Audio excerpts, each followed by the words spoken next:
ആയ കാലത്ത് സ്നേഹിച്ച സ്നേഹം ആവാത്ത കാലത്ത് തിരിച്ചു കൊടുക്കുമ്പോൾ അതിന് മനോഹരം ഉണ്ടാകുക. ഈ ഇരിക്കുന്ന കൂട്ടത്തിൽ കല്യാണം കഴിയാത്തൊരു 40 വയസ്സേരിയോട് ചോദിച്ചു നോക്കി, ഒക്കെ ജീവിതത്തിന് ഒരു അർത്ഥമല്ല.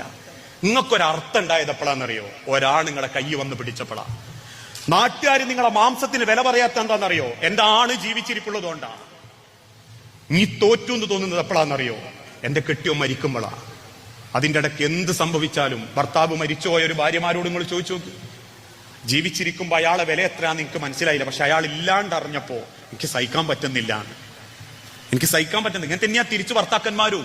ഞാൻ എന്റെ കഴിഞ്ഞ പ്രസംഗത്തിൽ ഒരു കഥ പറഞ്ഞിട്ടില്ലേ? ഭാര്യ മരിച്ചപ്പോ അയാൾക്ക് പ്രത്യേകിച്ചൊന്നും തോന്നില്ല. കാരണം എന്താ? 40 വയസ്സ് കഴിഞ്ഞ മുതൽ 30 കട്ടിന്റെ ചോട്ടിലും 30 കട്ടുമലുവാ. അപ്പൊ അങ്ങനെയൊക്കെയാ നിയമം. മക്കളെ കെട്ടിച്ചാ പിന്നെ 30 കട്ടുമലും 30 നിലത്ത് പായില്. മരിക്കുന്നവരെ സ്നേഹിച്ച് ജീവിക്കണം ഭാര്യ ഭർത്താക്കന്മാരെ. 85 വയസ്സുള്ള ഒരു ഭർത്താവിനെ പരിചരിക്കുന്നത് 83 വയസ്സുള്ള ഭാര്യ. വിറയ്ക്കുന്ന കയ്യോടെ കഞ്ഞി കോരിക്കൊടുക്കുമ്പം ആ ചിത്രം